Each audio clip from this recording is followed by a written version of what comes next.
Hello and welcome to Grand Park for the last time for the 2025 training camp. I am Joel A. Erickson. This is Nate Atkins, Colts Insiders for the Indy Star.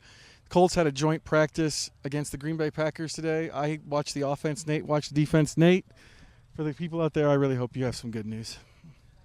It wasn't the flashiest day, to be honest, but some of that was just going up against Malik Willis. I thought that the coverage was better than the pressure, which I didn't expect to see out of the Colts defense, given that all the injuries are, on the back end of the defense for the most part. I wanted to see a little bit more from DeForest Buckner and Latu, but the Packers held up pretty well with that. They flushed Malik a few times, and that did lead to some of the incompletions, but some decent plays back in coverage. Kim Bynum had a great breakup of a ball where he reached around a tight end and swatted it away on the sideline. They didn't give up any. There was one sort of explosive play they gave up, but nothing too bad. But it was also just hard to judge, without Jordan Love being out there. Run defense was okay, so they held up. They didn't, it wasn't a bad day, but it wasn't a banner day either. It was a bad day on offense. There's no way around it. It was a bad day on offense. There was 1 2-minute drive at the end. Anthony Richardson led the first team offense to a touchdown. It's a good thing that happened because it was a really rough day. Sacks, fumbles. There was a snap that went over Richardson's head. Interceptions. There were a gazillion false starts and illegal formations. It wasn't a gazillion. It was like 6. The 6 is an actual number. I'm not exaggerating on that one. Just a really rough day offensively for the Colts. A lot to clean up. Kind of surprising. The Packers aren't necessarily known for their pass rush, but from the beginning of the practice, they really dominated in that area, and everything just kind of spilled out from there. So there was a good 2-minute drill, but not a lot from the rest of the practice. Yeah, it's weird because just a week ago they looked great on both sides of the ball against Baltimore. We know the Ravens have a really nice roster, and we just saw them flash in a lot of different ways. Now, a big part of that was on defense, the DBs were out there. So that's what was different there. But it is surprising to hear that about the offensive line because that's unfortunately there have been too many moments this camp where the defensive line is one for the Colts, but we know they're supposed to be pretty good. It's where the resources are. It does concern you a little bit when it's happening against another team and a team that, like you said, doesn't beef up as much in that area. So, we got to see a little bit better showing on Saturday in the preseason game. I've given you a play of the day every day. It's harder today than usual, but I'm going to go Tyler Warren. Got open, kind of up the seam in the 2-minute drill. The ball was out in front of him, and his hands are so good. It was the only catch he had in 11-on-11 today, but just kind of a reminder that they've got something special in that tight end spot. Yeah, the play of the day, I hinted at it already, was Kim Bynum's breakup. But to give a bonus one, since I touched on that, Zaire Franklin actually had a nice play in coverage on a tight end running up the seam. He was quite open off the snap. It wasn't the best throw from Malik Willis. He probably should have let him out there. But Zaire recovered well and in position and turned around and swatted the ball, and he just avoided the panic that often can happen in that spot. So that was a good backup bonus play. Good news is it was just one joint practice. There was no game. It doesn't go down as an L in the book. From Grand Park for the Indy Star, I'm Joel A. Erickson. This is Nate Atkins. Hey, Daniel, do you think you have proved so far what you set out to prove just at the start of camp now? Yeah, I think I've improved day to day. I made progress kind of learning the system and executing. I think there's always things you're working on and trying to clean up. So that's kind of where my mindset is. I think as far as evaluating my performance, I think I'll leave that to coaches and that's their job. I think for me, just working on continuing to improve and now, get ready to play Saturday. Is it hard not to wonder when the decision's coming? Yeah, I think that's natural. I think in this position, you obviously aware of it and thinking about it. But like I've said, I think, best strategy for me and for anyone in this situation is kind of focus as much as you can on what you need to do to continue to grow and improve. What is these like 13, 14 practices maybe with your knowledge of the offense growing, what does that maybe allow you to access on like checks at the line during practice or stuff like that?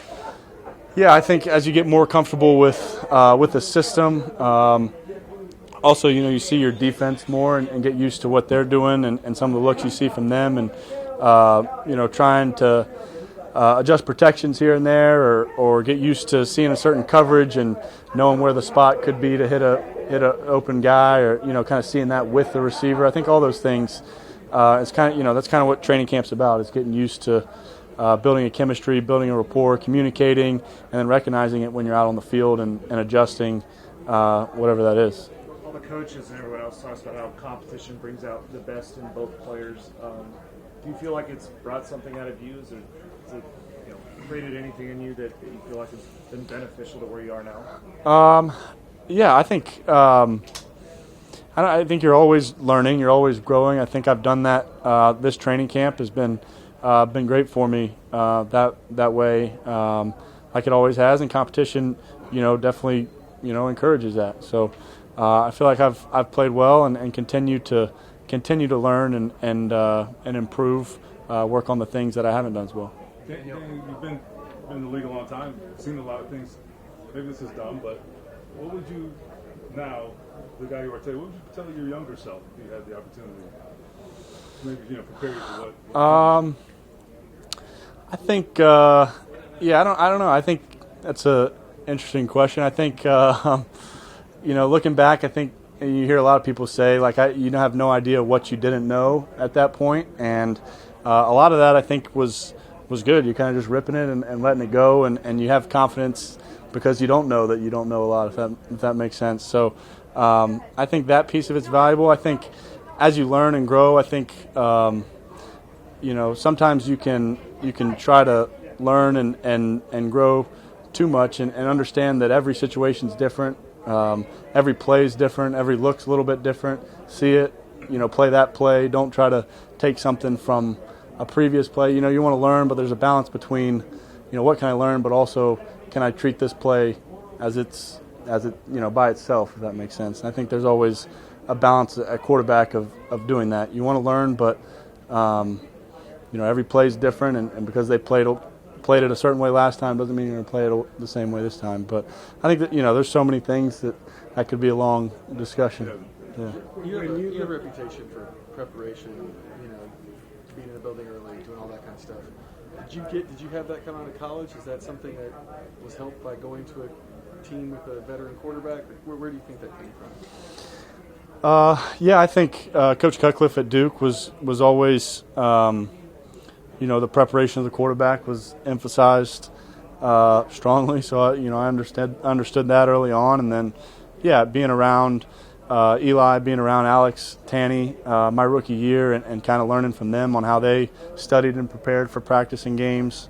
I think that's just something I saw and thought made a lot of sense. Daniel, when you look at Baker Mayfield and Geno Smith and some of those guys, do you see that as a possible template for your career, guys who struggled in one place, went somewhere else, and really found their career? I certainly, looking at those guys, seeing their success, I think, they did it in different ways, and I think, my situation and being here, I certainly, prepare and play and expect to have success. So, every guy has a different way of doing it a little bit, but there's been plenty of examples of guys going on and having a lot of success. What do you think of the offensive performance today as a whole?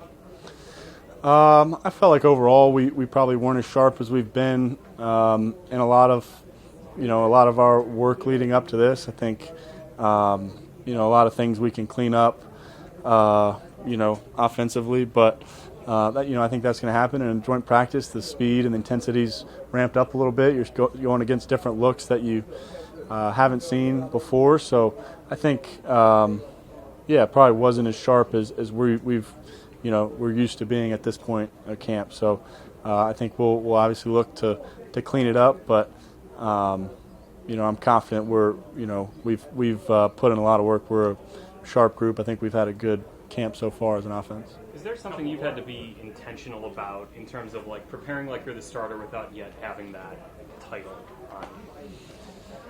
on? Not really. I think the preparation's the same. The process is the same. Preparing for practice every day like you would if you were the starter, and getting ready for your reps, reviewing the practice before, whatever it is. I think that process is largely the same. Through this portion of the summer, have you accomplished what you hoped to, rewinding a few weeks back? I say 50-50. I feel like I'm still trying to, solidify myself in this offense. I'm still trying to win the job, obviously. I'm just still trying to just grow. So I would say, there's some type of improvement, but I haven't pretty much, so to speak, achieved anything yet. You said, I think maybe last week, that you're approaching like you're the starter, but you have to earn it. Right. In your mind, is it still up in the air?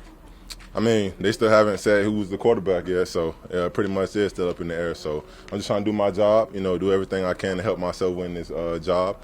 And then, anything the team needs from me, I'm pretty much open and available to helping them out any sort of way. So just trying to do my part and just let everybody else make their decision. A couple other guys and some coaches have said they think this has been your best camp. Do you agree? I would like to agree. I would like to say I've improved from my first 2 camps, but there's still a lot of room for improvement. I feel like I'm nowhere near where I want to be. I've been better throughout this camp, but there's still things I need to work on, still things I need to clean up, and I still got to be a better quarterback for this team. So yes, I've improved, but there's still work to be done. Do you think you guys have made this a tough decision, you and Daniel? Do you think you and Daniel have made it a tough decision for them? I would like to say yeah, because we've both been trying to put our best foot forward. We've both been grinding, trying to take over the team. So they haven't made a decision yet, so I think we're doing a good job. Everyone talks about how competition's supposed to bring out the best in you guys. Do you feel like it's brought something new? Have you felt that to this point? Has it helped you out? I feel like it's brought a lot of energy to the team. One of our goals this year is to, be physical and have an edge to ourselves. Don't be complacent, never get satisfied with the little things. So I feel like our competition has opened up the competition for everybody. Kind of kicked the door open for everybody to work hard. But we're just trying to improve. Just grow as a team and just go win. Anthony, how do you sum up today for the offense? Decent day. Got a couple touchdowns in, a couple first downs, but turn the ball over, a few false starts, penalties that we can knock out. Then, snap stuff, we got to get the snap. So decent day from the good things we did, but nowhere where we want to be. What has to happen on Saturday for you to deem it a success for yourself?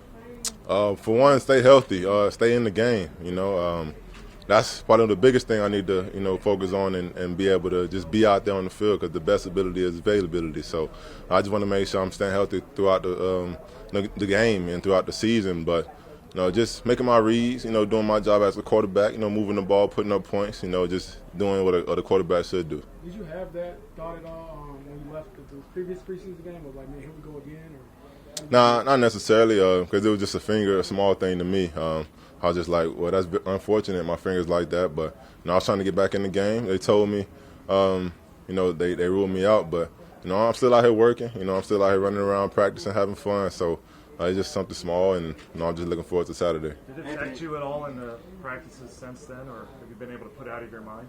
Oh yeah, I haven't been worried about it. It's probably affected me more the day of, when I was trying to get back out there, but.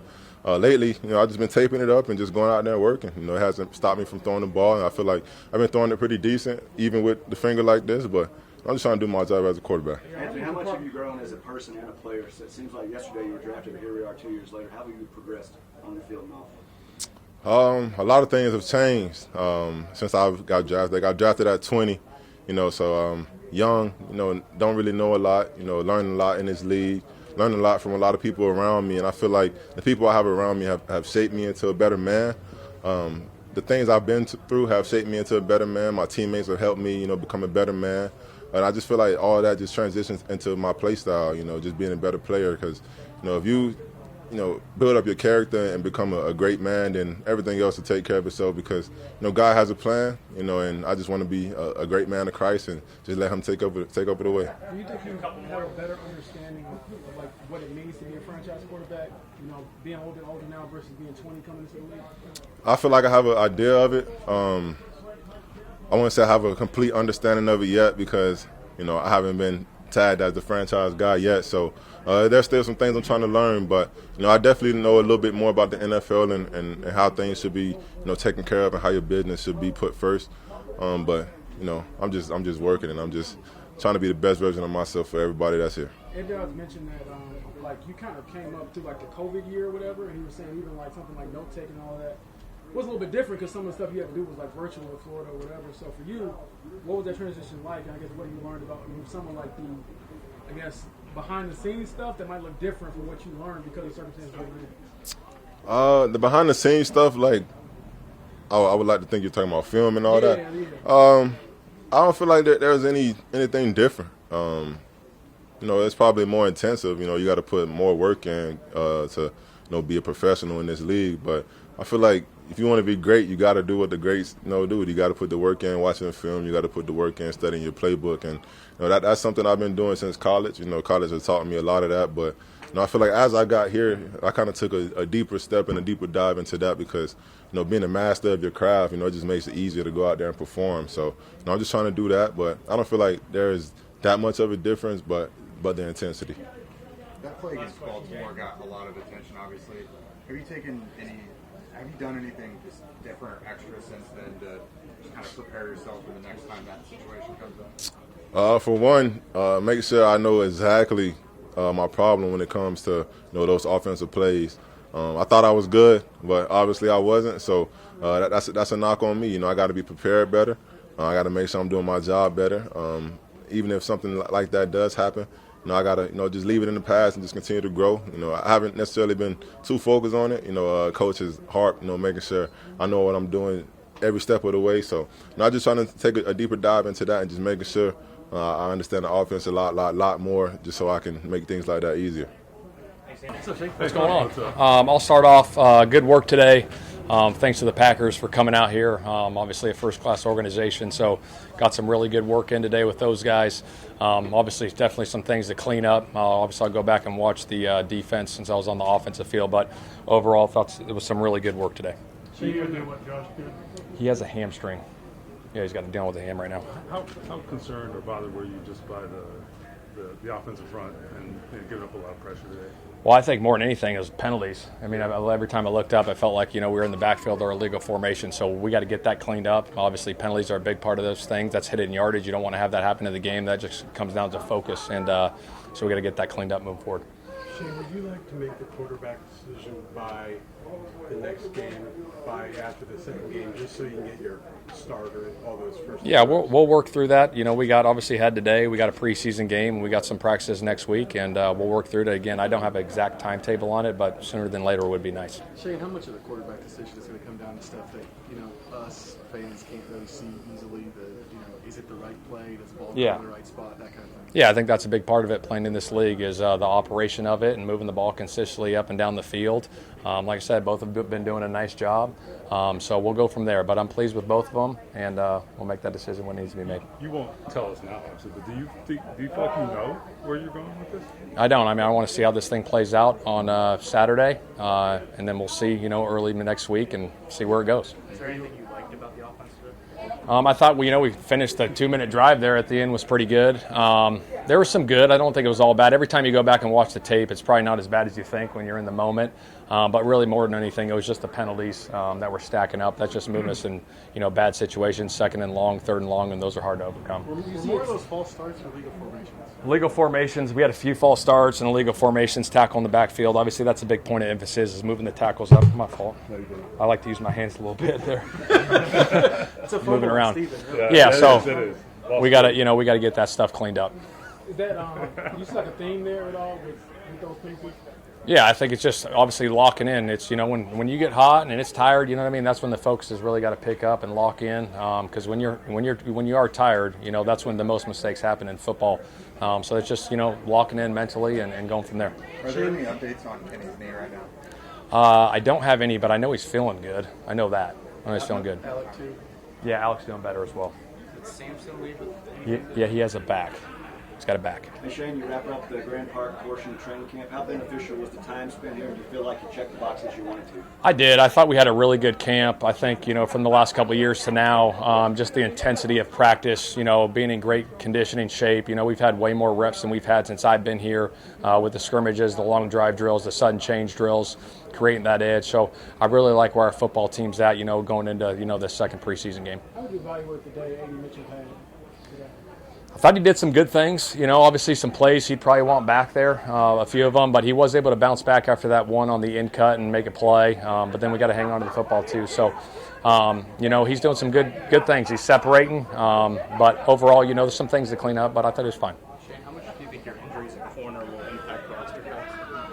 Yeah, I think we got to, obviously that's a thing we're looking at. You know what I mean? We got a lot of guys dinged up right there, and we're working through that. So it'll be a discussion for sure. Has Tyler done anything? Tyler Warren. Yeah. Have you seen anything from him that, I don't know if surprise is the right word, but like you had high expectations, but was there any area where you were like, man, did you see that coming? Or I think to see it up close and personal is pretty impressive. Just his range, catching those balls. Obviously, he caught a seam ball there in the 2-minute, laying out for it. I think, when the ball's in his vicinity, he's got a high percentage of catching the football. But you saw it on tape, but to see it up close and personal through OTAs and training camp now, it's impressive. And then from the quarterback perspective, right, that has to engender a lot of trust when you know he can do that and has that catch rate. Yeah, there's no question. Anytime you have a tight end like that, over the middle, getting those matchups on linebackers and safety, I think it makes, the quarterback's life a lot easier.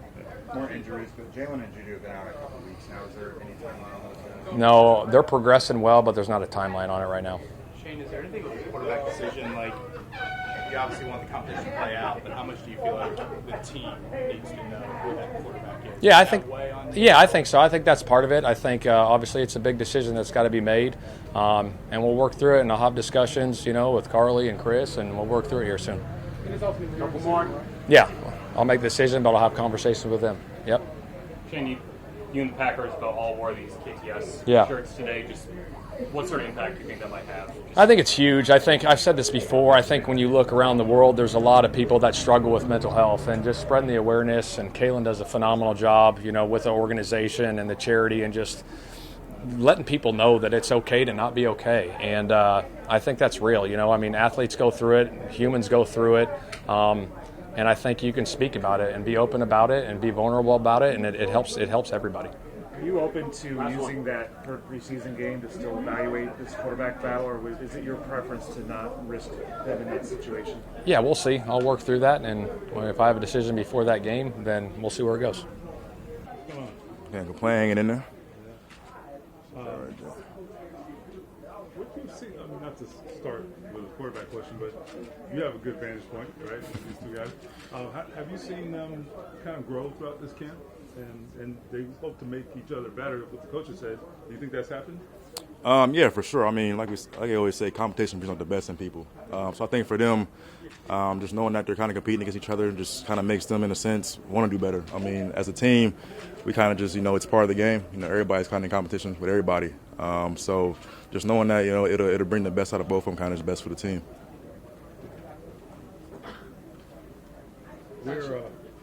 Ashton, how do you feel like you've grown as a receiver? I mean, personally, just staying consistent year in, year out. I mean, it's year 7, so, just you kind of figure out a routine for yourself as the years go on. I think for me, just kind of knowing my role in this offense and on this team just kind of helps me as a sense in helping this whole entire organization. Is your physicality kind of a strength for you in the route running? Yeah, I think so. Just knowing that I'm a bigger receiver in a sense. So just making that kind of like my superpower, and then just going and playing off of that with my speed as well. So I think that helps. Tyler Goodson was saying the other day that he was asking you for advice about special teams, and you kind of just told him, listen, you just got to go. Mm-hmm. Can you bring that same mentality to receiver? Yes and no. I mean, you got to know when to do it, because as a receiver, with certain coverages it might take, not full speed, but a controlled type of speed. And just knowing that you're reading the defense at the same time. And you and the QB got to be on the same page. So I think for us, as receivers, it's kind of a different mode to it. But on special teams, it's kind of, it's always higher for kind of go, go, go.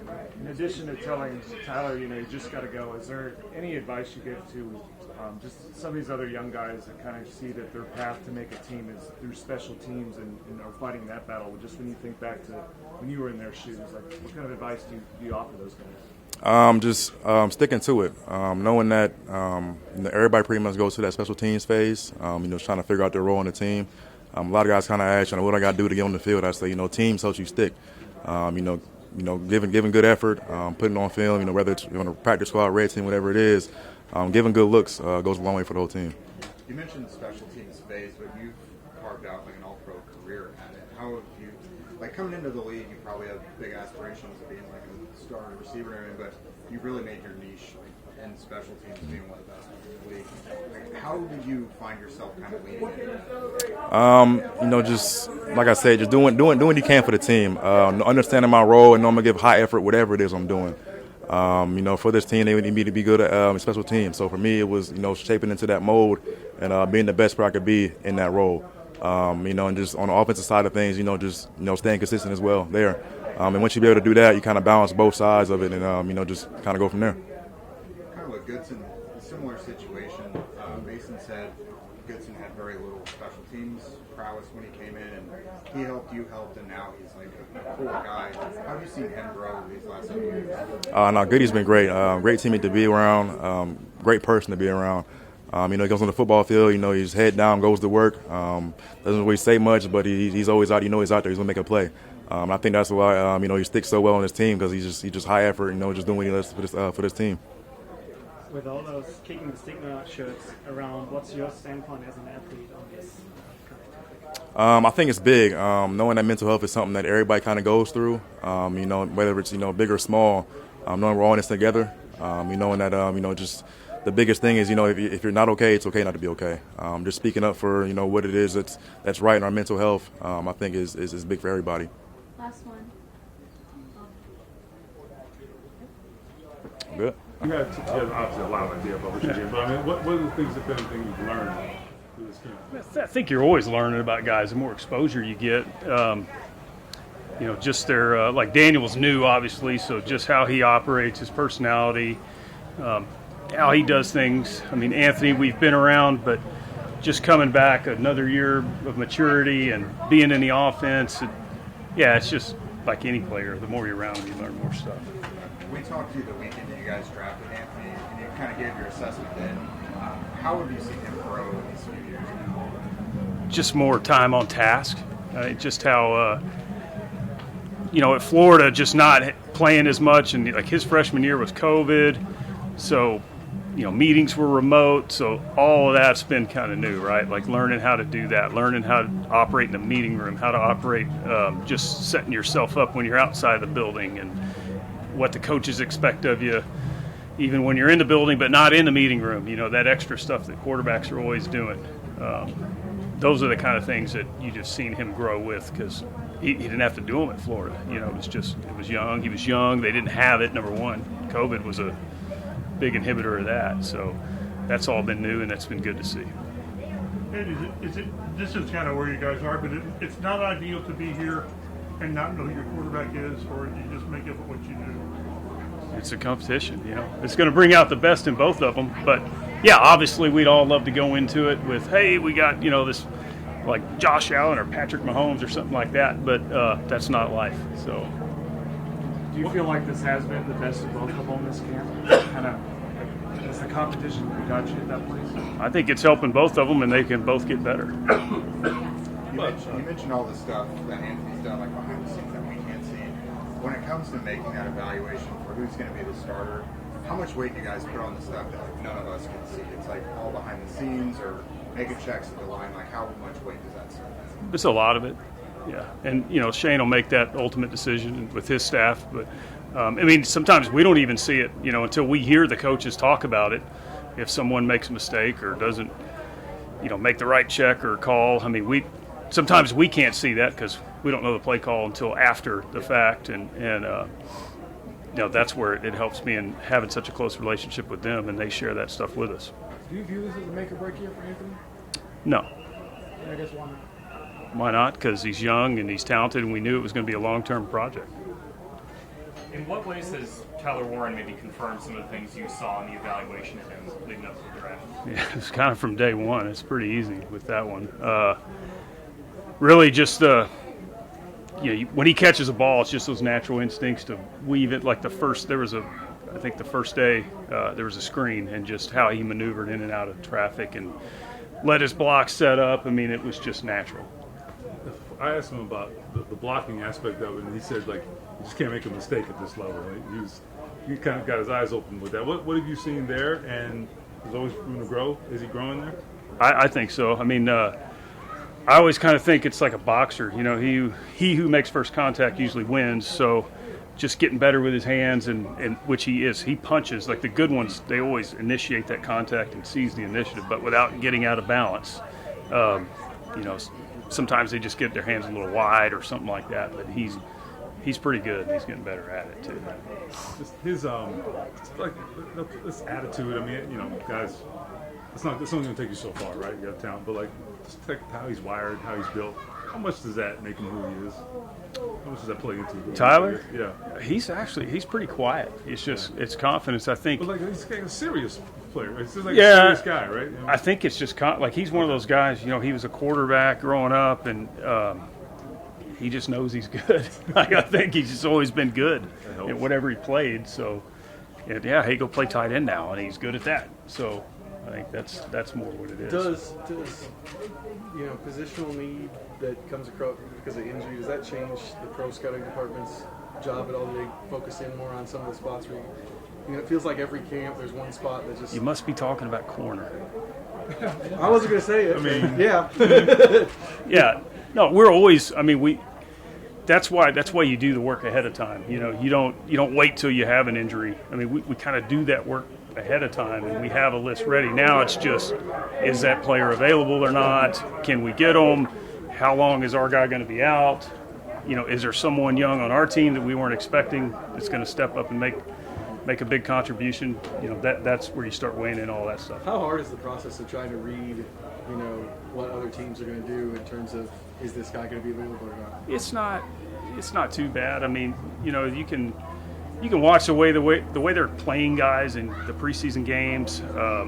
Some of the work, you know, y'all's colleagues in other cities do. You can kind of glean some stuff from that, and then obviously we have relationships with people at other teams and talk to them. And usually we're all pretty honest with one another. Like, I know some of the guys at Green Bay really well, and they're looking at different positions that we're looking at, and I'll kind of tell them, like, hey, look at him, you know.